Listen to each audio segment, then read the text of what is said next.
Lo que estamos pretendiendo saber, y a lo mejor los indígenas saben muy bien, pero los no indígenas también queremos entender este fenómeno, la migración de los indígenas desde sus tecojá, de los bosques, de sus tierras tradicionales.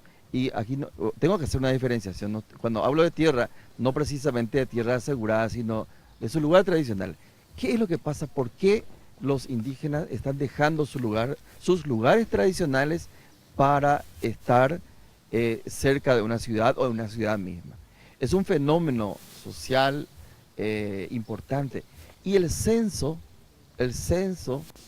2012 nos dice que hay como 3.000 indígenas en Asunción y Central.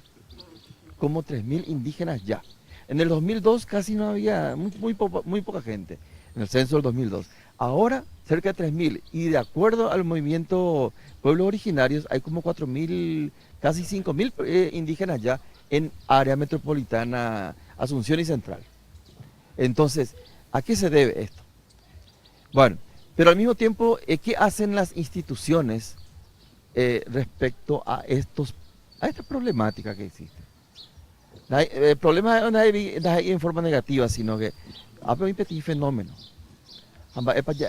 Ya pues na pear en donde ministro Héctor Cárdenas de la SAS. ¿Qué hacemos? ¿Qué programas tenemos con ellos? Bueno, la Secretaría de Acción Social tiene varios programas. Ecoporá tiene programas de asentamientos, regularización de asentamientos, tiene un programa Pro País que es el que ayudó a esta comunidad, a Cerro Potú. Pro País es un programa financiado por el Banco Interamericano de Desarrollo con contrapartida nacional. Tiene el objetivo de mejorar la calidad de vida de las familias en situación de pobreza y pobreza extrema. Y familias en situación de alta vulnerabilidad. El proyecto que desarrollamos acá en Cerro Potú se enmarca dentro de una categoría que nosotros le llamamos proyectos específicos, que tiene el objetivo de apoyar a grupos vulnerables. Los grupos vulnerables en el marco del proyecto son mujeres jefas de hogar, niños, jóvenes, población indígena. En este caso, en este marco es que apoyamos a la comunidad Cerro Potú. Tenemos en el marco de ProPaís en total... ProPaís 2 estamos ProPaís hablando. 2, Sí, ProPaís 2. Tenemos 12 proyectos vigentes y tenemos más de 5.000 millones de guaraníes de apoyo en proyectos específicos para comunidades indígenas. Específicamente, y acá en Cerro Potí, estábamos viendo justamente las mujeres estaban tejiendo, haciendo otros trabajos, ¿verdad? Que aquí también hay un logro que seguramente después Dionisio va a decirnos que específicamente acá en Cerro Potí que se desarrolla desde las SAS. Sí, específicamente en Cerro Potú, Perdón, Nilda sí, Jiménez. específicamente en Cerro Potú le hemos apoyado con capacitaciones en lo que ellos hacen en su artesanía. Para ellos le hemos munido de herramientas, también de carritos recolectores de lo que ellos mismos utilizan para volver a realizar su artesanía, como computadoras para la capacitación de los niños al mundo de la informática. Es un proyecto específico de $60.000, ¿verdad? Que hacemos en guaraníes, va como 250 millones de guaraníes. ¿En cuánto tiempo? Es un proyecto que teníamos que haberlo ejecutado en 4 meses, pero que se está extendiendo hasta diciembre. Ah, ya. Está en plena ejecución. Ellos han recibido el segundo desembolso, hacen la rendición de cuenta, ahora están en proceso de recibir el tercer desembolso, que es la mayor parte, el 50% del monto, ¿verdad?, que habíamos hablado, porque es esta comunidad y en Alto Paraná. Yo quiero aquí, a lo mejor con Dionisio, jae ikuri ape o uva Cerro Potupe, oñemboca tupuriwana o estudiaban, y de provecho agua, japisacuera. Esa rendición de cuentas los balances, informe administrativo, fuera PM, Peyapo, PNT, Terapa, ¿hubo algún técnico de la SAS o de otra institución? Bueno, a ver, comunidad, güey, oye, esas 4 personas, en este caso acompañan en CONAPI, ya lleva. Acompañan de todos los tipos de rendiciones, capacitaciones y lo demás cosas, ya eso debe tener monitoreo ya pues en cuanto al proyecto. Todos los proyectos hubo allá, no hoy, oye, pues esa comunidad, ¿ves? Si no, oye, debe tener encargado. Todos los Claro. proyectos que vienen, oye, pues, más que el líder allá, el líder está la uperire, la revisa paiteamba, eso ya populando, ya populando y un mía ya.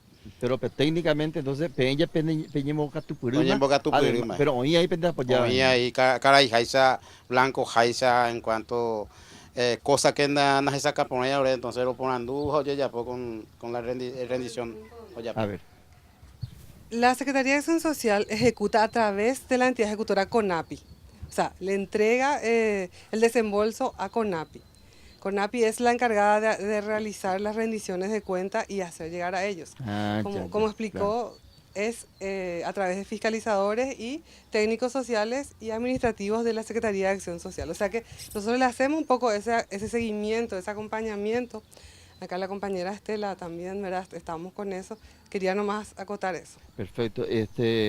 Y Lorenza, ya hablando de CONAPI, antes de entrar específicamente en ese reporte, ¿cuál es la lectura de CONAPI, el análisis de CONAPI respecto a este fenómeno migratorio? Sí, Oscar.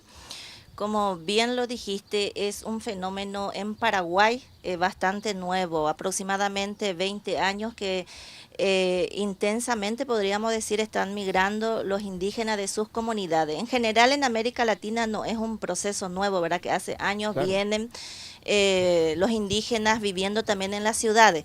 Bueno, en primer lugar, nosotros como CONAPI tenemos la postura de que los indígenas vienen porque han perdido sus territorios, sus tierras, ¿verdad? Presionado.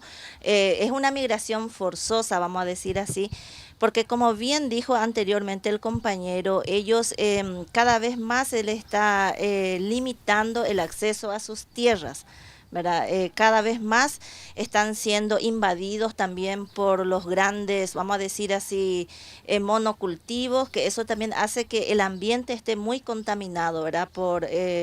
Entonces, prácticamente están siendo expulsados de sus tierras. Y al ser expulsados de sus tierras, ¿dónde es que van a recurrir? Van recurriendo y viviendo en las periferias, ¿verdad? De los distintos pueblos, de las distintas ciudades. Que esto no se da solamente acá en Asunción, sino en todas las ciudades grandes que tenemos en nuestro país, ¿verdad? Y es una forma, ¿verdad?, de que ellos están buscando de sobrevivir, como dijo el compañero, en un ambiente nuevo, ¿verdad? Pero también desde la particularidad cultural que ellos siguen conservando, ¿verdad? Ellos siguen conservando su sistema propio de organización, su espiritualidad, que es en el mundo guaraní lo más fuerte, ¿verdad? Que lo mantiene en su ser como indígena. Entonces, eso nosotros vemos también un gran esfuerzo que ellos hacen, ¿verdad? De adaptarse a nosotros, los blancos, a la sociedad no indígena. Sin embargo, vemos también desde CONAPI que es un desafío que la sociedad no indígena les acepte a ellos en las ciudades. Ese adaptarse a nosotros me dio un miedito, ¿verdad? Sí. Porque siempre se criticó cuando se decía que, por ejemplo, la ley 904, el INDI debe procurar la integración de los indígenas a la sociedad, etcétera, etcétera.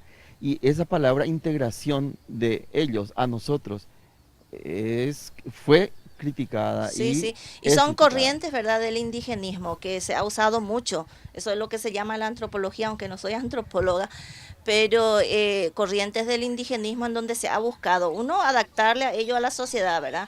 O asimilarlo o integrarlo a la sociedad, ¿verdad? Occidental, vamos a decir así. Eso se ha buscado mucho y a través de diferentes formas. Una herramienta principal para eso ha sido la educación escolar, ¿verdad? Que ahora también eso es todo un tema que se puede ir hablando, se está tratando eso también de verlo desde una perspectiva más intercultural, pero en el sentido de que en general en nuestro país y creo que a nivel general todavía hay mucha discriminación y racismo. ¿Qué es lo que le molesta muchas veces a la gente, verdad? Verle a los indígenas en la calle, porque El imaginario que tenemos es que los indígenas tienen que estar en el monte, ¿verdad? En el campo. Entonces, verle en la ciudad, verle a nuestro lado, es diferente y verle en la situación en que estamos. Como CONAPI nosotros no estamos propiciando tampoco que ellos se queden en la ciudad o que vengan en la ciudad, al contrario, como dijo ya acá el compañero Dionisio, lo que queremos es que ellos vuelvan a sus comunidades también, si ellos lo deciden, porque también tenemos que considerar que ellos tienen su propia autonomía, ¿verdad? Ellos pueden decidir quedarse en la ciudad o vivir en el campo, dependiendo de las circunstancias, de cómo ellos vean eso, ¿verdad? Ellos pueden hacerlo eso. Pero el tema nomás es que como en nuestra sociedad vemos que hay tanto racismo, discriminación, cuando le podemos ver a los indígenas lejos de nosotros, pero no cerca de nosotros, eso nomás. Una brevísima pregunta y respuesta también a ministro, a Héctor. ¿Cómo hacer para que se saque a los pueblos indígenas de esa categoría problema específico, algo así decía? Proyecto específico. ¿Cómo hacer para diferenciar? Porque aparentemente es pequeña cosa, pero en términos de visibilización, etcétera, etcétera, es importante que se diga exactamente apoyo a pueblos indígenas en situación urbana, podemos decir. En realidad, la categoría de proyecto específico no está dado solamente para proyectos indígenas. Ajá. O sea, tenemos proyectos para jóvenes, proyectos para madres, jefas de hogar y otros, ¿verdad? La categoría de proyecto específico es, se podría decir, inclusive definido por el monto, o sea, va hasta $60.000.